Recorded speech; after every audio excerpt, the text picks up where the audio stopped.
Tayo ngayon ay kasalukuyang nakatayo sa Pag-asa Island at sa aking likuran ay ang West Philippine Sea.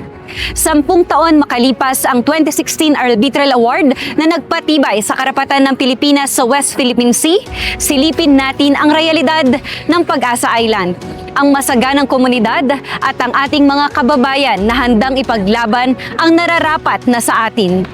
Ngayon naman po ay ating kasama ang isa sa mga residente dito sa Barangay Pag-asa. Ma'am, pwede po kayong magpakilala po. Ako po si Jolie Mendoza. 12 years na po kaming naninirahan dito sa Calayan Island. Pinakahanap buhay po talaga namin ay nag-aalaga kami ng mga hayop, bulay. Tapos binibinta rin po namin dito sa community. Kumusta po ma'am ang 12 years po na paninirahan nyo dito sa Pag-asa? Ang masasabi ko po ito sa Pag-asa Island, yung mga tao, okay na naman po ang pamumuhay namin kasi malaki rin po ang maitutulong ng gobyerno sa amin, lalo na sa sample po yung subsidy namin. Tapos binibigyan din po kami dito ng mga pangangailangan namin sa isla, kaya lalong-lalo na po ang pagkain.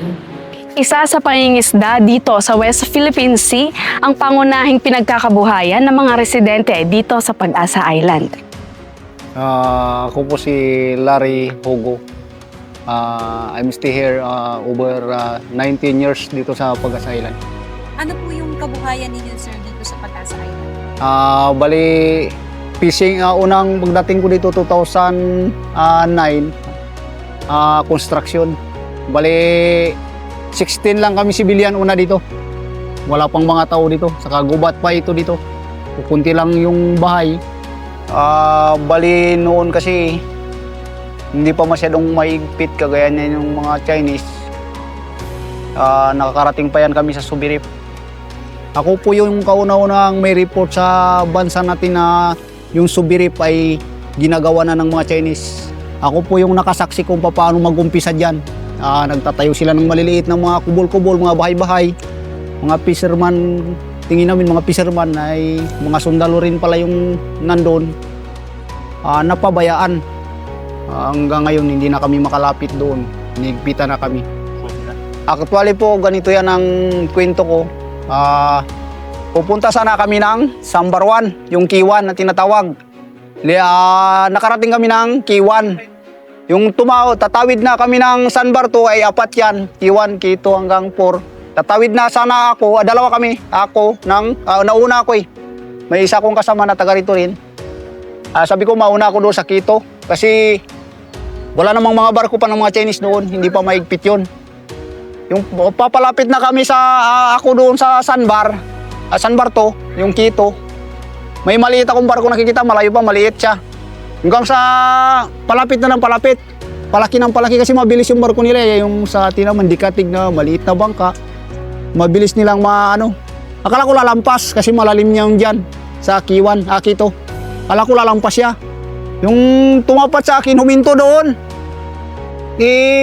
Kinabahan ako kasi first time nangyari yun sa akin noong 2021. Nag-U-turn ako. Yung barko nakaharap na ganun. Nag-U-turn ako, hindi ako nagdiretso. Iniisip ko kasi pag nagdiretso ako, pag nagtakbo rin siya, babanggain ako. Nag-U-turn ako sa gilid ng barko. Yung ganyan.